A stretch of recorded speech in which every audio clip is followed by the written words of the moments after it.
and hear each other.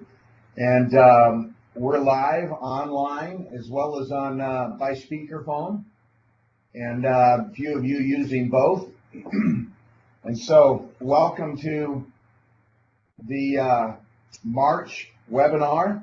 We didn't have one in February, and I missed you guys.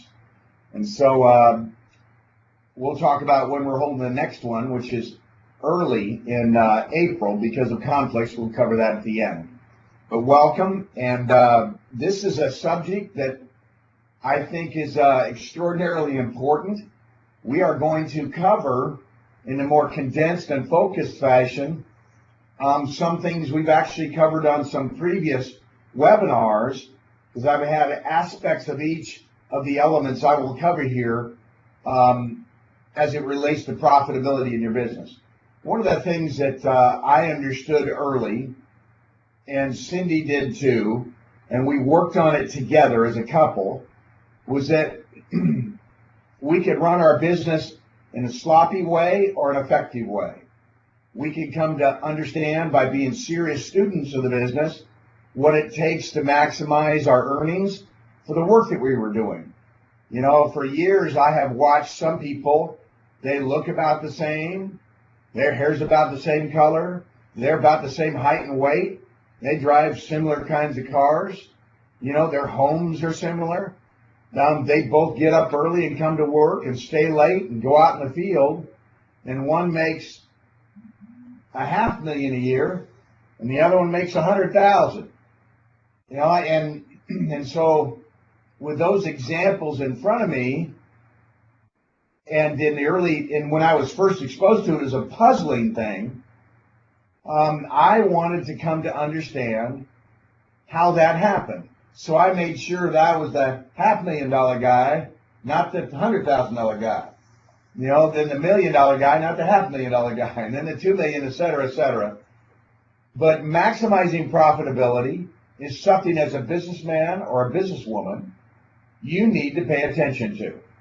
And sometimes we just mess up because we're not clear enough in our thinking. We don't have enough insight or understanding. And I would hope for those of you that would maybe put yourself in that category, I hope to remove that from you. I also wanted to put into the archives, of course we're recording this like we have the others, I want to put in the archives something you can refer back to and refer your people to, because they all need to understand profitability. Now, we're going to go to the next slide. I'm going to tell you what we're going to cover in these 6 areas. First one we're going to talk about is value-based leadership. Then we're going to talk about your personal activity. Then we're going to talk about your base shop vision and your width. We're going to talk about your quality of business and your quality of recruit. These things have dramatic impacts on your profitability. Your recruit to licensing ratio. And then those are all proactive things you got to go after. And then there's the last one, the 6th one, which is controlling expenses. And there's some areas, common mistakes that people make in that arena, and I want to talk about those at the end, because you can only cut back your expenses so much, and you do need to invest in your business. And so that one, you can get to the point where it's static, where you kind of keep it under control, pay attention to it, don't make any serious blunders, and then you've done all you can do. The other ones are constant and ongoing. Now, it's interesting. Some people would wonder why we would start, or why I would start with value-based leadership. You know, there's a book, as I've been traveling here recently, that I've been recommending. It was written by Robert Kiyosaki and Donald Trump, and it's called The Midas Touch. And what they're talking about is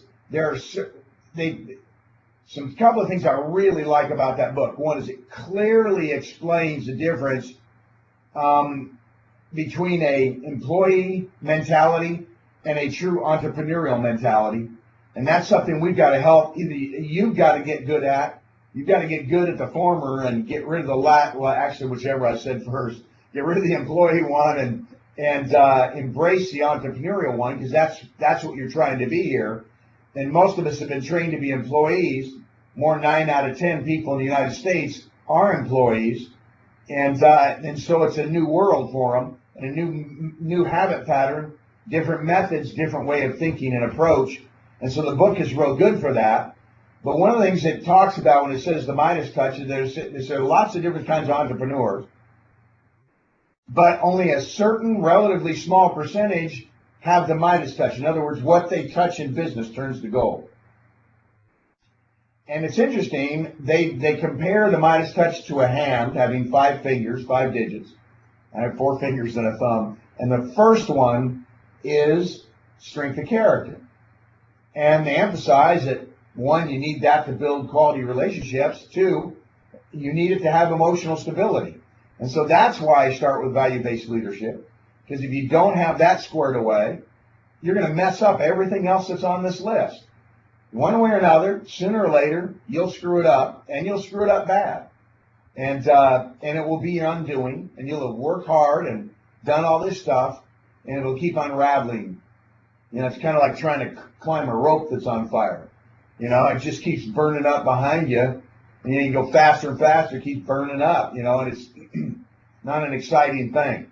So let's go to the first slide in this, and we're going to talk about, again, the definition of integrity. Let's look at it. It means adherence to moral and ethical principles, soundness of moral character, honesty. And I want you to understand, without me harping on it, that integrity is the foundation of all good character.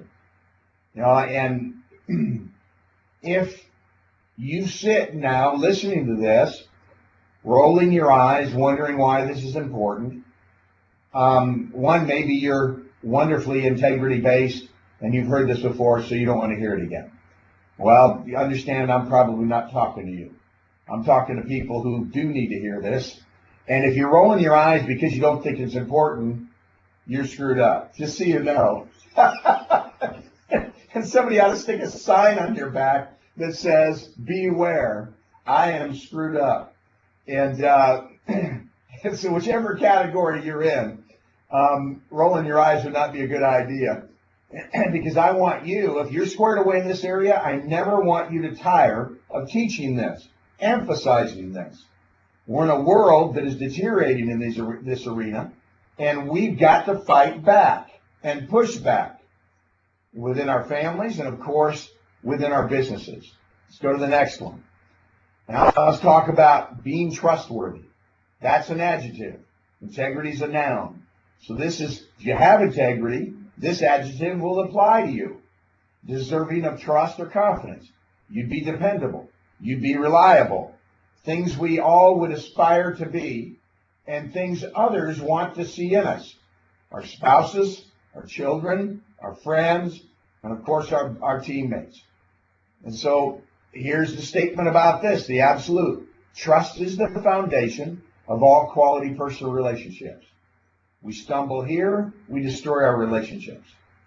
And so the number one question your clients and your teammates want an answer to is basically this. Can you be trusted? If the answer to that is yes, then things are going to go well for you. You will find yourself surrounded with people who appreciate you, admire you, respect you, because, and only because, they can trust you. And so we start there. Integrity is the noun. Trustworthy is the adjective we want to be able to apply to you. Now let's go to the last slide in this category. I want to remind you, and it's something I want you to consistently remind your teammates about in your regular trainings, classes, etc. This needs to be emphasized, that the clearest and most consistent indicator of your strength of character is asking the question, what is it? What is that clearest and most consistent indicator? How you treat other people. That's the way it will always be. And so to recap this, integrity is the foundation of character. Right? Trust is the foundation of all quality personal relationships. And if you're wondering whether you have a character issue or not, and sometimes it's any given day, right? We get tired, get a little out of sorts. We lose patience with ourselves, lose patience with the people around us. But that's not strength. That's weakness. It's when you're kind of out of sorts, but you hold to the right things, that's strength. So that's how you define it. Are any of us perfect? No. Will we ever achieve perfection in this lifetime? No. Can we, as I have reminded all of us and myself on a regular basis, can we aspire to consistent excellence? Yes.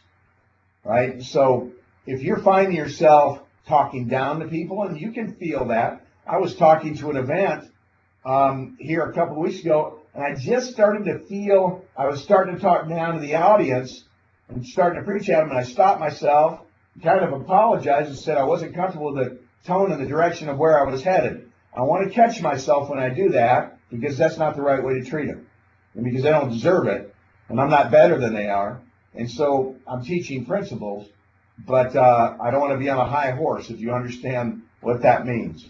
And so you're looking at constantly yourself in the terms of how are you treating the people around you. The reason this is, again, ties to profitability is because the rest of this won't work for you. I mentioned on this at the beginning in that overview that we're going to talk about your personal activity. Well, if you don't know how to treat people well, you're going to mess up in your personal activity. Then we're going to talk about your base shop and your recruiting, your wit, the leaders you're developing. Well, that's not going to happen either without the character issue. And so this is something we all need to agree on as teammates, as someone who aspires to doing something special with our lives and building a special company, our own, and then contributing to the company of which we are part, is we want to be able, right, to be the right kind of people so that people respond to us, we enjoy the experience, and the work we do pays off.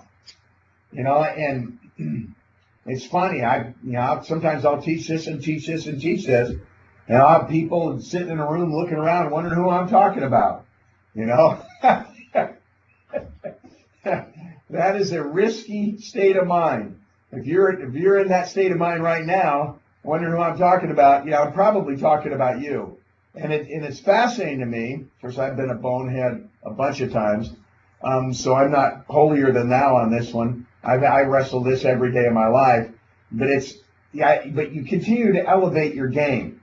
And so while you may never play a perfect game, your game gets really, really good, and you're consistent with it. So pay attention to how you treat other people. All right, now that we've laid that foundation again, let's move on to the next thing. Let's talk about your personal leadership example. You got to do it first. I should have put an exclamation point after that, but I did it on the sentence. A true leader always sets the standard for their people by doing it first. I wanted to make sure that I was showing the way, right, in every category. And I've covered some of this with you, but let's go ahead and look at it again. The greatest thing you can ever do for your people is to prove, one, they can win because you're winning, right, because you've won. Next, that the price is worth it because the rewards are so great. And you keep selling them that dream, because this is an effort. We're shifting from employees where we wanted to work 9 to 5 or something and kind of have stuff given to us, to entrepreneurs where we got to take 100% accountability. It's entirely on our shoulders. We've got to take responsibility for everything that happens to us. We got to pay the price. It's got to be over an extended period of time, because that's why they say there are no pansies in the major leagues. And so the price is there, but the reward is awesome. I look back on it and I think to myself, I'd have paid a price 5 or 10 times more to have the quality of life that I have now with our family. Right. So I said, the greatest thing you'd ever do for your people is to prove they can win. You can't because you did. Price is worth it. Rewards are great. And you're the hardest worker. And that hard work overcomes mistakes, lack of talent, etc. There are people on this call that are proving that. I proved it early. There's all kinds of mistakes I made. There are all kinds of things I wasn't good at, abilities I hadn't developed, and flat out some talent I didn't have. And so I worked it. And that hard work and jamming a bunch of activity in a condensed period of time changed things. That leadership example is going to be critical to your earning power. One, because you're going to get out there and produce yourself. You're going to recruit yourself. But also, people are going to look to your example and respond to it. And I mean, think about it. Those of you that are working hard now and are setting that example, you know how many people will slack off anyway. Think what they'd be doing if you weren't setting the example. Those of you that aren't setting the example, I know what story you're telling. You're lamenting that nobody wants to work hard, nobody wants it bad in your team. And I'll tell you something, you should never be able to say that, because you should want it bad on your team, and you should be showing it every day by the way you get in, pay the price, and work at this. Now, last thing on this slide, remember, you do first what you want your people to do.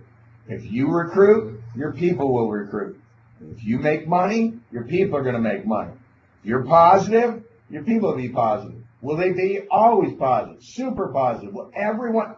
No, but you understand, the chances of people making money when you're not is slim to none. If you're going to be negative, man, that's contagious, super contagious.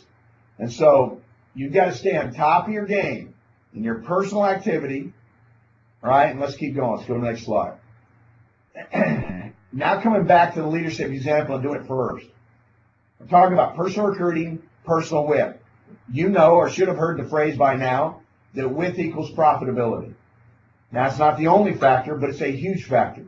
If you are bringing people in directly to you, right, you're managing your spread, especially as you get up to SMD, you're an SMD contract, you bring somebody in at the entry contract and your field training and stuff, there's a great spread there. You're building senior associates, that kind of stuff. You got a nice spread between your contract and theirs and the production of that team. And again, for those of you that know this well, bear with me, because I'm talking to a bunch of new people on this call too. And you've got to pay attention to this.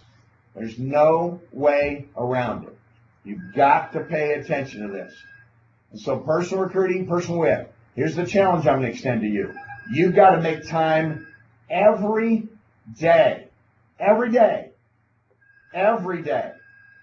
to make contact in your market. You've got to keep adding to your top 25. You've got to keep putting those pieces together, right? And it's going to give you a huge leg up on your competition in this company. And most importantly, it's giving you a huge leg up on profitability. And so this activity, no matter what model you're working in the business, whether you're an asset gatherer or aspiring to be a super builder, you need width. Width leads to overrides. Overrides are a huge contributor, we'll cover that in a minute in more detail, to your profitability. It's one of the reasons you do it. It's a combination of going wide, spread, and width, and numbers, and you create overrides, and that is an extraordinary thing. And I know, because my life is wonderfully blessed by the power of overrides. All right, let's go and look at it now on a day-by-day basis. Your personal production, your field training activity. You know, I set for myself, read for myself in my plan that I wanted to be making consistently 8 to 10 to 12 sales. Most of the time I kept it above 10, sometimes as high as a 20 in the low 20s in field activity a month. Now, of course, some of that was term insurance, some of it was this. But the fact is that I wanted to get involved in 8, 10, 12, 15 transactions a month consistently. One of the most prominent reasons I wanted to be doing that is I wanted to be duplicating myself. And so I wanted to be taking new people out, showing them the ropes. Sometimes I was grabbing an old guy, and I mean, somebody had been around a while, and it had nothing to do with their personal age, you know, but somebody had been in the business who was struggling a little bit again and just falling off, and I went out and field trained them again and lifting them up. And so that work is an ongoing thing, critical, again, to your profitability. Character, then personal leadership example. Now, here's a formula I want you to have in your head. I want you to memorize. It's not complicated. This isn't physics. But your personal field activity ought to cover, ready, your personal expenses. So let's say your personal expenses are $5,000 a month. Well, your field activity ought to be generating more than $5,000 a month to cover that. Next, how to cover your business expenses. So let's say that's another $1,500, $2,000, whatever it is. Your activity, personal field activity, ought to be covering that 5 and that 2. This is reality.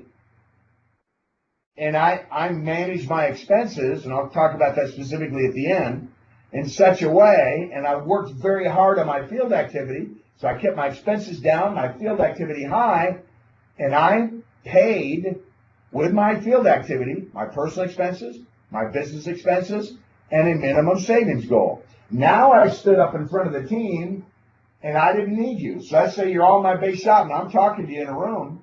I'm saying, look, I don't need you guys to go make a sale. My activity covers my life. I cover all my personal expenses. I cover my business expenses. I hit my minimum savings goal off what I do. I've taken responsibility for that.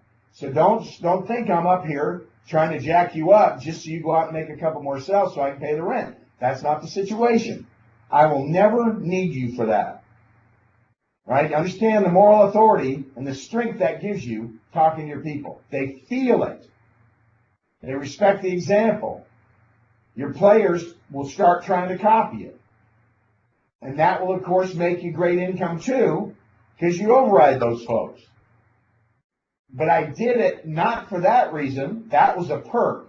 The reason I did it is so I could stand up in front of people and express that. And they would never feel like I was begging them or pushing them to go make a sale so I could pay my bills. And so you got to figure out what you got to do to get real good, real consistent in your production and your field training activity. You'll have to master the referral business, a number of those things, but you got to stay on your game, keep making some calls every day for you, and of course going out with your folks. When you're adding width, it gives you people to field train. All of this stuff builds on itself. All right, so we covered two areas, character and our leadership example. And the areas you want to focus, I hope you like that formula. I want you to work hard. I'm pointing at it right now on the screen. Can you see that? No. It's funny how you do stuff like that. Anyhow, you take that formula and you apply it to your business, and how are you doing on it? Are you 25% of the way of doing that? Halfway? Are you covering your personal business expenses and your minimum savings goal? Then what did I do? I took all the extra, all the overrides, all that extra income, or when my personal activity exceeded that, and I stuck it in the savings. And I started building up huge savings in my life early.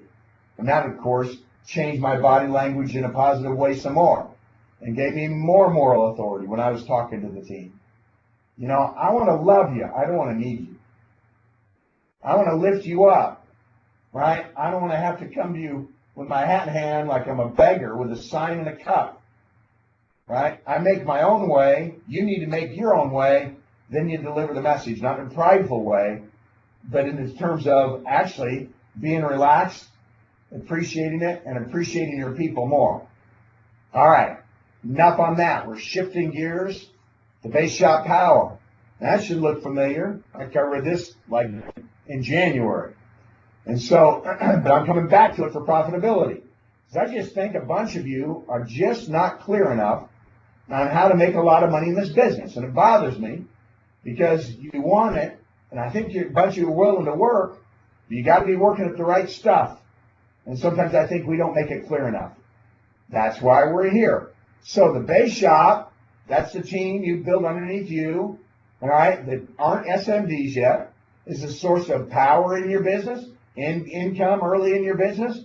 It gives you prestige. When you come to Las Vegas and you watch those people go across the stage, they're either getting recognized for their base shop activity or the super base, but the super base came from their base shop activity, or their super team, but their super team started with a base shop. Every one of those super team builders, big players, all started in a base shop, building it personally, going personally wide, doing that stuff.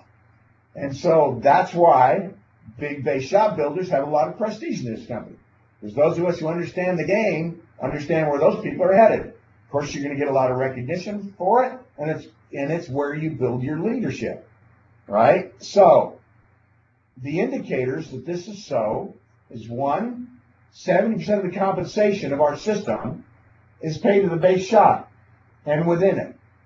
So that ought to tell you something as to why it's a big deal. Next, to remind you, it's your leadership factory.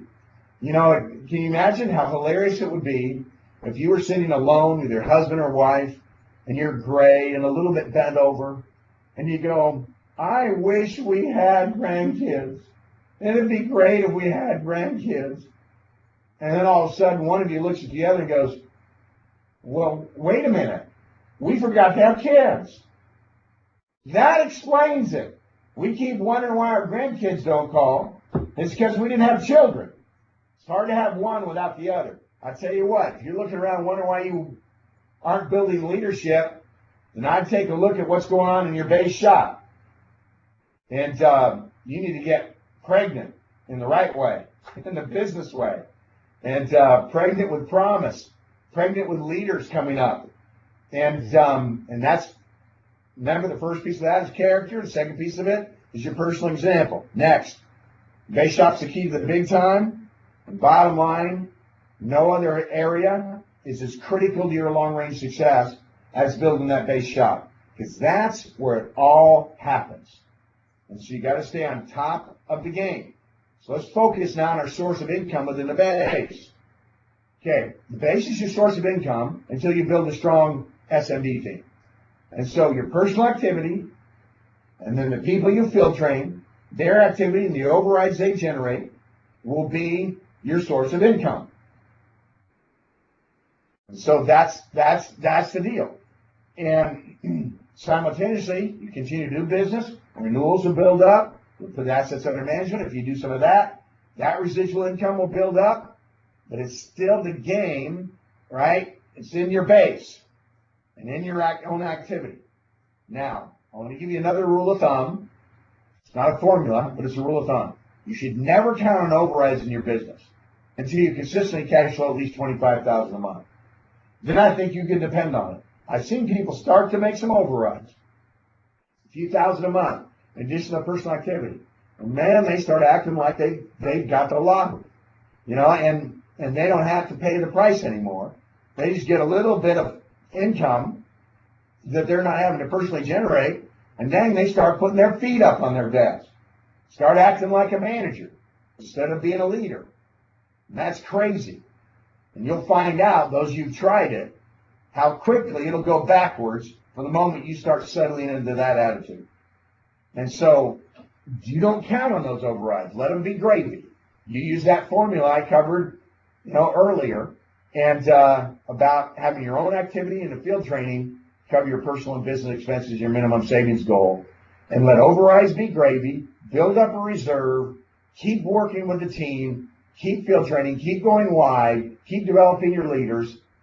And at least until you get there. Then you may be taking a break for a month, but and pace yourself. The reality is, I think that's crazy. I think you ought to keep the heat on for 10 or 12 or 15 years and then look up and start anyway. Assess where you're at, and you'll like where you're at. Okay, let's take a look at the next thing. I want to remind you that even if you have an SMD, right, it takes 2 to 2.5 sales at first generation to equal 1 sale from a direct associate in your base. So that tells me you ought to keep building associates, right? And again, coming back to your personal web. We love first generation SMDs. They're awesome. The reality is 2.5 sales from a first only will match a sale from an associate. Duh, that's what it says right there. Also, it takes 5 sales from a first to equal 1 personal sale. Another reason you want to create activity. So here's the thing. You could go out and do 5 field training sales with a person, 5 of your own or combination thereof, and that'd be the same as having an SMD do 25 apps in their base that reports to you first generation. Now, if you did 10, they'd have to do 50. Well, they're more likely to go do 50 if you're setting the example doing 10, building a strong base shop. They come out from a winning tradition, and they'll be bigger. Like begets like. It's the way it works.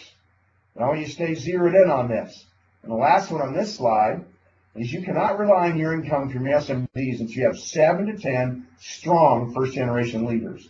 We'll define them as, as lifetimers here in a minute. All right, let's move on. Now, back to where the action is. the rubber meets the road in your base shop. Remind you again, it's where leaders are built. It requires an excited, positive attitude consistently, every day. It demands the right kind of activity, not just hanging around, not shooting the breeze, not just holding classes, not just bringing in, product providers to talk to your guys. And what right kind of activity is getting people down to hear the company story, getting in front of them to tell the company story, getting in front of them to tell our product and our story, help them do plans. And that's the right kind of activity. You've got to monitor that, make sure plenty of it's going on in your own life as well as your teammates. I want to remind you, in the base shop business, some of you are in this situation where you might even be considering it. When should you close down a base? Certainly, again, not until or not before you have the 7 to 10 lifetime SMDs. And here's the reminder of what that is. A lifetimer is a leader, SMD leader, reporting to you or in the organization, earning more than $100,000 a year, and they've done it for at least 5 consecutive years. Those people are pretty entrenched. They know what they're doing. Continue to pour goodwill into them, lift them up, get them to major events, and help them to keep growing. The reality is, when you've got 7 to 10 people like that, your business is in a really strong position. And I want to remind you, base shop builders, that when you think you can no longer handle a base shop, you're just going crazy. So much going on. You got SMDs. They got things going on. You're helping them with a personnel crisis. You got them, they're moving into an office. Whatever the heck it is, you think you can't stand it anymore, along with everything else in your life you're supposed to be doing, wait at least 2 more years. Right? Work at it a couple more years and gain another 20,000 feet in altitude and go to the big time. Now, I want to emphasize how wide you should be. We'll put it in a question mark. Now, you see the pink flamingo. Now, what do you think about that as an organizational logo for you? Would that be, if you did a team flag, would that be your team flag? And you know how easy it is to push over a bird with one leg? Some of you should be hopping around your office on one leg as a symbol of how wide you aren't. And everybody would know what the problem was, right? And so would you. Or you get an old toy called a pogo stick, where you bounce around on that thing in the office. In your base, let's talk about legs. And let's define it. A leg produces at least 2 to 3 recruits and 5 to 7 sales a month. So that's a minimum standard, 5 to 7 sales a month, 2 to 3 recruits. That's your minimum activity, pulse and respiration, right? For terms of, someone who's part-time who is expressing seriousness and has a team. All right, so there we are. Now to remind you, to make a good living, you'll need 5 legs. When you think about that, you're running 25, 35 apps, 10 to 15 recruits, and you can make a multiple 6-figure, low-end multiple 6-figure business muy pronto by doing that. All right, next one. To make a great living, 10 legs. 50 to 70 apps in a base, 20 to 30 recruits, and that's starting to feel pretty good. You're making a lot of money. We're running you across the stage. We're going to make a big deal out of you, right? You go big time, we capitalized it, 20 legs. I remember being at 20 legs, 18, 19, 20, when I got there, how good it felt, how strong we were, very exciting. But to go gigantic, 30 legs. Sometimes people ask Swan what he peaked at or what I peaked at, or had some of the biggest players in the industry and in this company. And we were all over 30 legs for a stretch of time in our base shop. And so, because we wanted to go gigantic, daggone it, right? And why? Because it was there. We could do it. Why not? Just keep doing the same things that it's done to get 5. Keep doing them, you end up with 10. You keep doing them, you end up with 20. And you compress time frames a little bit, and you end up with 30. And you're sitting on top of the world. Now, I want to give you a visual image of someone who has less than 5 legs and what their organizational flag, again, should look like. Here we go. There you are. that's, I want to hold that picture in your brain. What happens when you don't build wide and life's a little precarious. I promise you that bird's not having a good time being upside down in that lake. When we saw this picture, we knew we had to use it. I swear that captures kind of the emotional state and this sense of disarray. The small leaders who won't get in, zero in on their skill set to get where they can start personal recruiting a little better, getting more referrals, turning those into sales and recruits, and it kind of always feels like that. You know, I wish I'd had a videotape I could play of this bird and his struggle to get upright. And but you got to struggle, and you got to go ahead and get more than two legs. I mean, you look at that thing; it doesn't even look like it'd work. I mean, is that bird even functional? Anyway, so I'm done with that. One last thing on this. Isn't that a great visual image going wide? That big jet. My big jet to get all that tonnage off the ground needs big wings. You know, and you want to escape the gravitational pull of mediocrity, then you got to build some wings too. And the wings are, of course, symbol of width. And one of the reasons you're building the base of the multiple legs is you can build a super base of first generation SMDs in the multiples. And so I want you to look at the fact that you will be enjoying financial independence with just 7 to 10 lifetimes. And it may take you 5, 6, 7 years, 4 years, 11 years to build, 20, whatever. But the reality is, when you get there, you're in great shape. You have strong first-generation leaders. You obviously had to run a solid base shop to get 7 to 10. That doesn't mean 7 to 10 SMDs. I've looked at sometimes guys that have promoted 10, 15, even 20, don't have 7 to 10 lifetimers. And so you got to look at that. And even once you get 7 to 10, $100,000 earners plus, they got to be the ones that keep doing it. I've seen people do it for a couple of years and fade back in the pack and drift on out of the business 3, 4, 5 years later. Now I'm talking about people that keep it up, keep showing up, keep their income in 6 figures plus. When you've got 7 to 10 of those, you're financially independent. You want to be a superstar, you build 15 to 20 of those folks. You want to be an industry giant, truly an industry giant, 25 to 30. I just want you to be aware of the numbers, maybe way out ahead of where you're at right now. But I'm telling you, if you consistently stay at it, running the base, developing those leaders in a quality way, one day you'll look up and this will be a reality. Some version of this will be a reality. Okay, so we've now covered strength of character, your personal activity, and the combination of focusing on building a big base shop and width within that base, so you can develop width outside of the base in your first generation. Of course, a lot of first generations produce a lot of grandkids and great-grandkids and great-great-grandkids. Only it doesn't take 60 years to do it.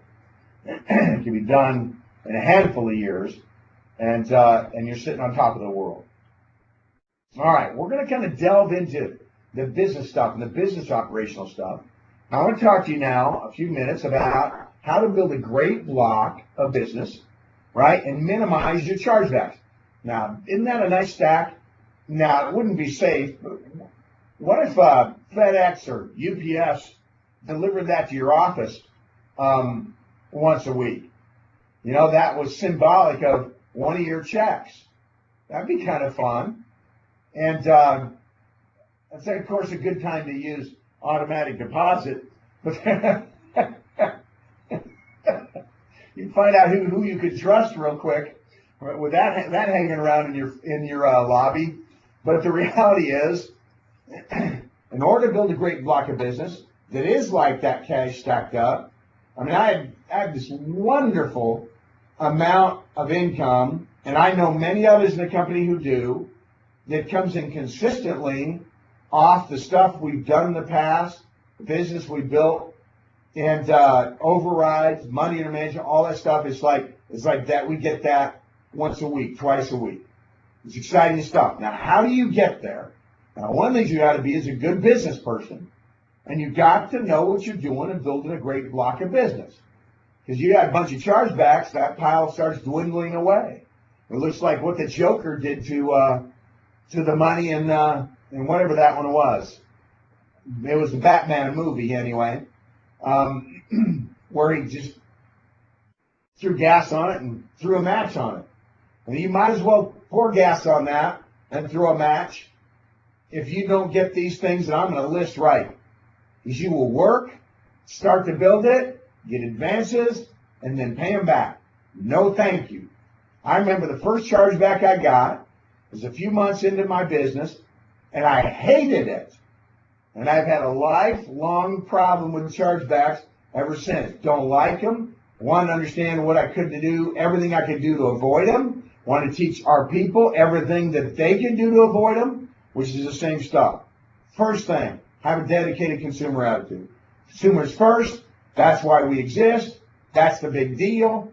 And then back to how we treat other people. You treat the consumer like they're kings and queens because they are to us. They're everything. We don't have anything without them. No reason to recruit, no reason to go wide, no reason to have a base shop without the consumer. Right? This is where we've got to make it happen. And so that dedicated consumer attitude is the first thing. Next, I want to focus on who you recruit. You've got to pay attention, first and foremost, to age, marital status, do they have children, employment. And I want you to understand something. You've got to say no sometimes. There are going to be people that come in, and I'm not talking about being elitist or that, but there's sometimes I sit down with people, there's just no way they're ready. They might be years away from ready. They may never get ready. You know, sometimes their personal hygiene shows it. Lots of times they're absent. I was interviewing a guy. I'm sitting here with my son-in-law, Trevor, who runs the technology here while we do this. And he'll remember this. We're sitting with a guy who came in to interview, and he was like 60, late 50s, maybe 60, coming up on it anyway. He's around my age. The guy had never been married, hadn't even dated. And I mean, he had a little job, and it's all he wanted to do. And I had no idea why he was sitting in one of our meetings. And that was like the height of ambition for him, just to show up somewhere other than his apartment. He owned nothing, had no savings. Wow. I mean, I was sad for him. I mean, he missed so much in life. There's no way that guy was going to make any sense. Now, he liked what we were doing. I said, you can hang around all you want because, personal appearance was fine. There's no way that guy was going to do anything. I know he might come to a couple meetings and then go away. I wasn't even going to take $100 from him. You got to say no sometimes. Pay attention to who you recruit. The number one controlling factor in the quality of your business is the quality of the person that's representing this company to the consumer. Because they represent it to their market. And the quality of their market is determined by their quality. And like I say, I'm fine with middle-class folks. I'm really fine with people with good character. All right, that's the number one thing. But that's character, then age, then marital status. And if you don't think that's a big deal, then I promise you, you've got more chargebacks and have a net point ratio that you could have that could be a lot better if you pay attention. So just raise your quality of recruit a little bit. Don't become super exclusive, but raise the quality of recruit a little bit, and you watch it. You stay in that right market. You force your people into the right market. Force them to get the right caliber person in terms of their prospect list, and then you're going to be okay. Next, you stay on top of your field and classroom training. It needs to be focused and intense, and the number one thing you need to do in it is not just lecture them, but to drill with them. Have them practicing each other. If you're doing a field presentation, have them practice that. You're doing invitations down to a meeting or setting appointments, have them practice it. The more they run it through them, the better. And if they're just listening to you, they might be taking nice notes and nodding, but it's not helping them. They'll get even nervous practicing with another teammate. And you walk around among them and crack the whip a little bit and tell them to stay on it, and keep practicing, not do it a couple of times and stop. And, this kind of stuff needs to, your drill for will sessions in your classroom, and in the stuff in your trainings really needs to be a big deal. And some of you could get a lot better there. Next thing. One of the things that'll help you minimize chargebacks and build a great block of business, don't sell on the first visit. How do you do a plan for somebody selling them on the first visit? Are we going to explain what we do, gather the information, gather the data, the retirement information, the debt information, and their college education information to their children, they've got it, you know, emergency cash, whatever the deal is, gather all that data, do homework, and come back with strong recommendations. That's why you do a needs analysis, right? Make sure you stay on top of it. Let them know on the first visit, and of course at the close, that you're going to get referrals, and get them, and qualify them. Because that goes back up to bullet point 2. The quality you recruit, you know, being in large measure, long-term, determined by the quality of your referrals. Because sooner or later, you're going to be dependent upon referrals. Because you run out of natural market, per se. Next, you do an application review. If you let people bypass you as an SMD, and you don't see what's going in, so that you know what the demographics are, if someone made a mistake, started selling to a bunch of young single people, if you don't know what's happened so you can correct it and shut it down and get them into the right market, they're going to mess up. And it's going to cost them a bunch of money, probably drive them out of the business, and cost you money. You won't be driven out of the business, but it won't be any fun. You'll have lost a guy simply because you're not paying attention to what's going on in your organization and the end result. And paying attention to the demographics of your applications. Again, that's age, marital status, employment, all that stuff. And lastly, you do good follow-up. Policy owner service isn't something that's just back with Western Reserve or one of our other carriers. You provide that. Let them know what's going on. What's the status of it? If it gets hung up a little bit in underwriting because of this situation, that's right. You're communicating with them and helping. All right, now we're going to go to 5. The 5th thing we're talking about, again, is creating a system-wide licensing obsession, right? That, in order to get licensing to improve your organization, to remind you once again, it takes constant communication about it. You hardly ever give a talk, hold a conference call, have a one-on-one conversation where you are encouraging people either to get licensed or if they're in leadership, encouraging them to do a better job and encouraging their people to get licensed. And you're overlapping them to add some encouragement to that. This takes a total effort of both your team and your staff. Everybody's playing in this game. Everybody's a starter. Everybody's talking it up. Now, I covered this once, a few months ago. How'd you do with it? Did it kind of go in one ear out the other? Did it sound good to you back a few months ago? But you really didn't do anything about it? Then let this be another wake-up call. This is a big deal. Some of you only license single digit, 6%, 4%, crazy stuff. And you got to be way up in double digits. I mean, I still feel like your goal ought to be getting at least half of them licensed. I hate the thought you'd recruit over whatever period of time 100 people and only 50% of them would get licensed. But sometimes that's all they'll let us do. But you've got to stay on top of your game this way. And so, have it written in your plan. Next, start emphasis on licensing from the follow-up interview on. Make sure, I've already said this, licensing is discussed in all meetings, calls, one-on-ones. Also, or always, next one, always know where they stand in their licensing process.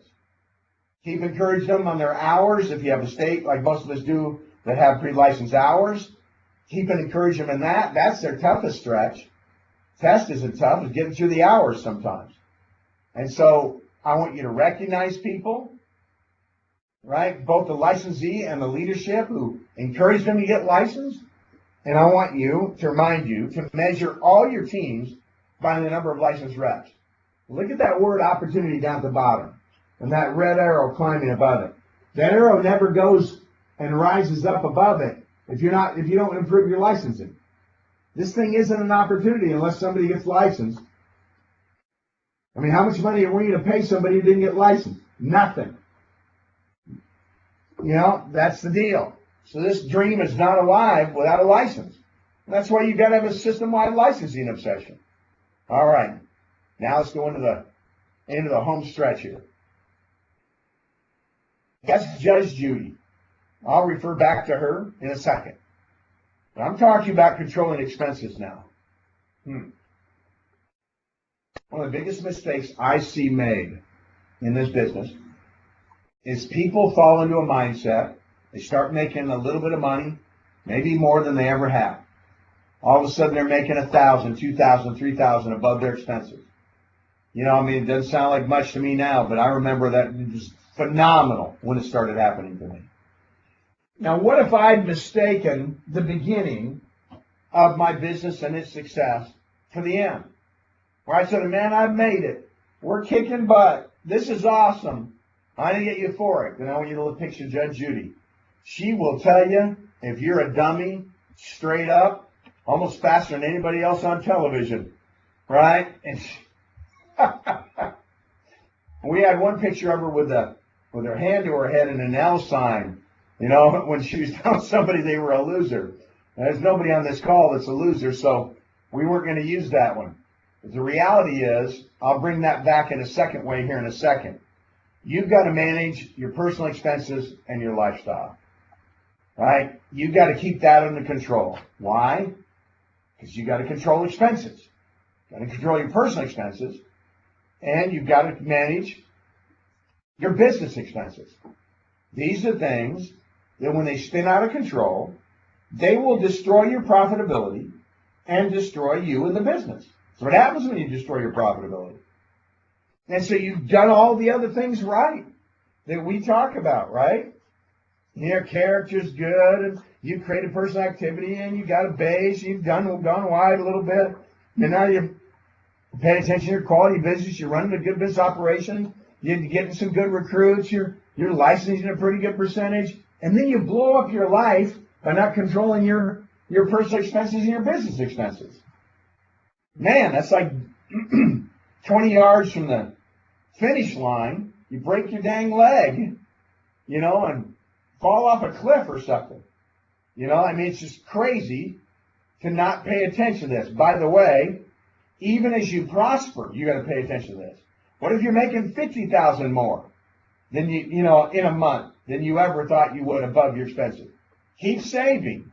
Keep yourself a little bit more modest, a little bit more humble. You can still have some nice stuff, you know, but do it after years of putting aside a lot of money.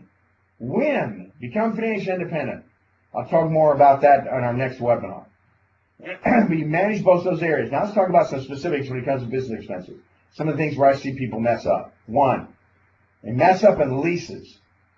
And so I love a lease that's month to month, just goes for a year. You say, well, you can't get that. Hey, I'm sitting in an office that I have a 1-year lease on.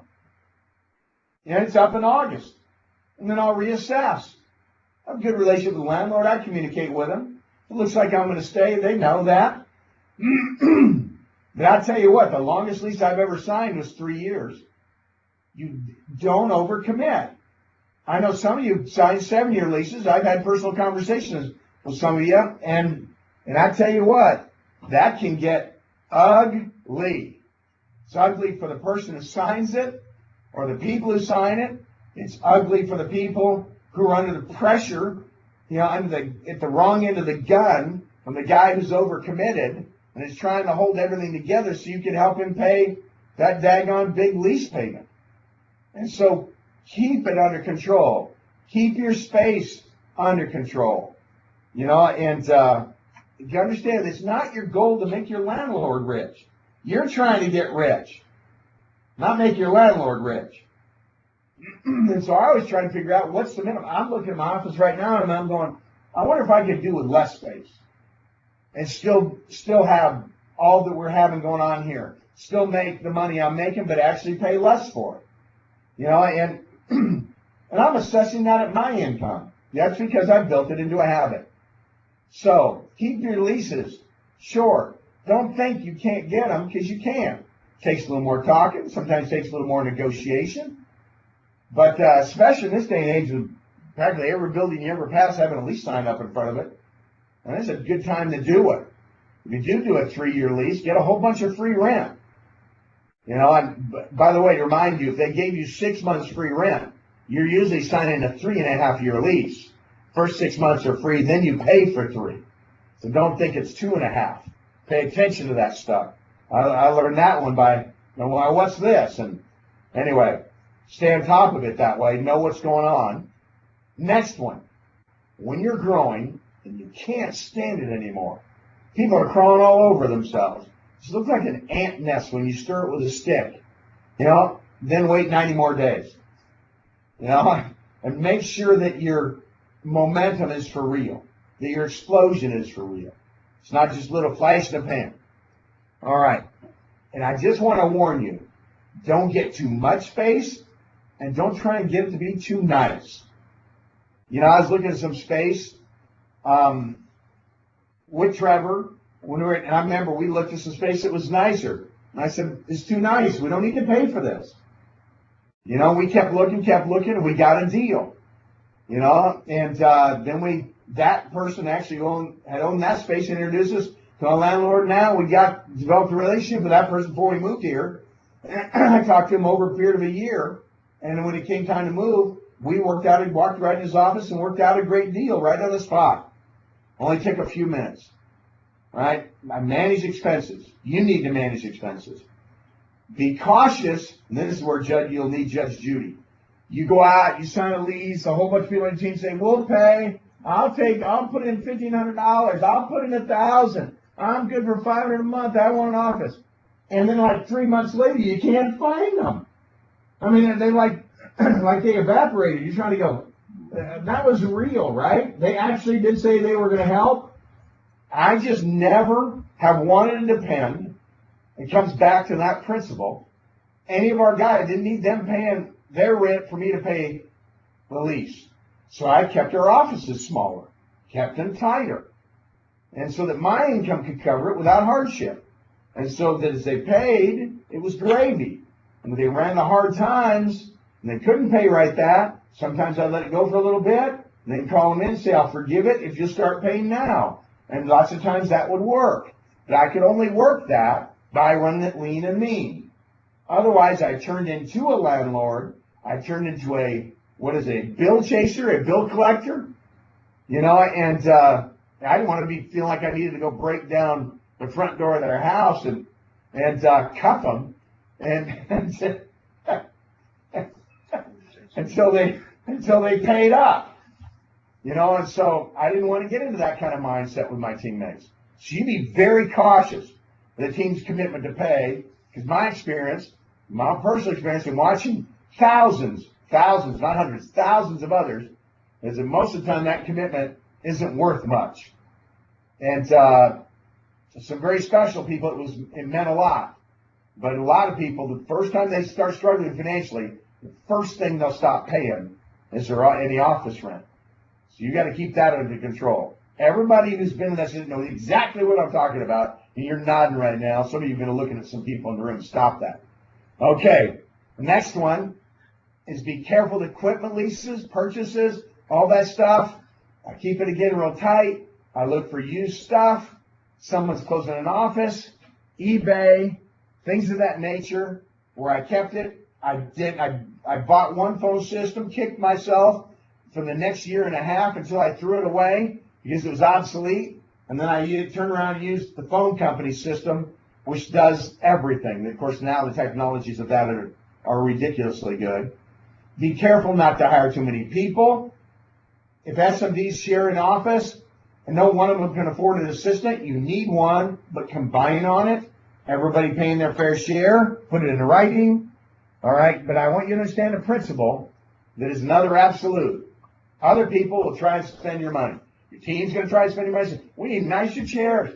We need a bigger office. We need a nicer place. Yep. You need a nicer car. How come you don't have a nicer house? You got all the money you're making. How come you don't wear nicer clothes? All right. I've heard it all. I'll hear it again. And I just tell them, I'll do that when you sign the lease and pay for it. Right? You buy me that car, I'll drive it. You buy me that house, I'll live in it. You educate my kids, I'll be grateful. But they're not going to do it. So if they're not going to pay, don't listen to them. Right? Tell them to take a hike. You know, right? You are trying to please them. Most of them don't have a clue about how to become financially independent. They're in debt, don't make much money, and you're taking counsel from them. Be nice, be pleasant, be respectful, and ignore the heck out of it. That's what you need to do. All right. Now we're at 10. We're just about done. Here's the recap. Starts with value-based leadership. See that sharp-looking guy? See, that guy's successful. He had 6 things that he did right, and look at his graph. Right? His stack of money's taller than he is. Value-based leadership, personal activity. The third one, you have a base shop vision, and you build with. Next is your quality of business, and you pay attention first and foremost to the quality of the recruit, but a number of other things also, which I reviewed. You go get your licensing ratio up. Recruit the license ratio up. Get that done. Get your net point ratio up. You know, there are leaders that I work with, people that I care about a great deal that I'm coaching, that some, their quality business hasn't been that high. But it's fun to watch some of them when they start getting a hold of how to do it, and all of a sudden now their net points goes up 20%. And wow, shocker, their income's really going up. And it's steady. That's what happens when you do a great block of business. And the last one I covered was controlling expenses. So you remember I started by telling you what I was going to tell you, then I told it to you, and now I've just reviewed what I told you. All right, so that you have that. And I want you to go back and review the sections of this webinar where you think you're not strong enough. Now, I didn't make this as funny as I've made some of them. We had a couple of chuckles in here. This stuff's dead serious to me. And I hope you didn't feel like I was talking down to you, but I wanted to be emphatic, and there's a difference. All right? I've made all these mistakes, but I learned from them, got them fixed, and we got profitable, and we stayed profitable. And I want you to get profitable, and I want you to stay profitable. That's why we're here. Otherwise, you know what? No pain, no gain. We've all heard that. How about pain and you don't get any gain? Well, see, that's what you're going to get if you don't pay attention to these things. These are 6 bottom line areas that you got to get your act together in. If you have 3 of the 6, keep working on the other 3 while maintaining the 3 you got. If you got 5 of them, go to work on the other one. You got a couple of areas in each of these you've identified that you need to start chewing on. Pick the one you think that's costing you the most money and fix that one first. Kind of like triage. When a person's been injured, the biggest spots you're bleeding from are what we're going to stop first. And then we'll fix the little cuts and the abrasions. Yeah, we don't want you bleeding to death, while you're trying to build your business. All right. Our next webinar is going to be called Avoiding the Failure Traps. I gave a version of this to Bryce Peterson's organization, did some of it with some of Eric Olson's leadership team. But I've expanded it since those 2, and those were just the last few weeks. There are 10 areas that I'm going to talk about that I consider the major failure traps of this business and this industry. And you can avoid them, you're going to be really happy. And if I can identify them and you're in them, maybe you'll get out of them faster. Because you may not be aware that you're walking into a trap. And you haven't paid the ultimate price for it yet. Maybe I can get you out of there before you step on a landmine. So that'll be April 4th. Now, the reason we're not doing it April 11th is because we have SMB Academy and stuff there, and I'll be back in Atlanta for that and be traveling. The reason we're not going to do it the 18th is we're doing the SMB and Up call on that one. I've got to do that, and I don't want to do both of those in the same day. We like to keep them separate. So this time we're doing a little bit off cycle, early in the month, April 4th. And we're gonna educate you on avoiding the failure traps.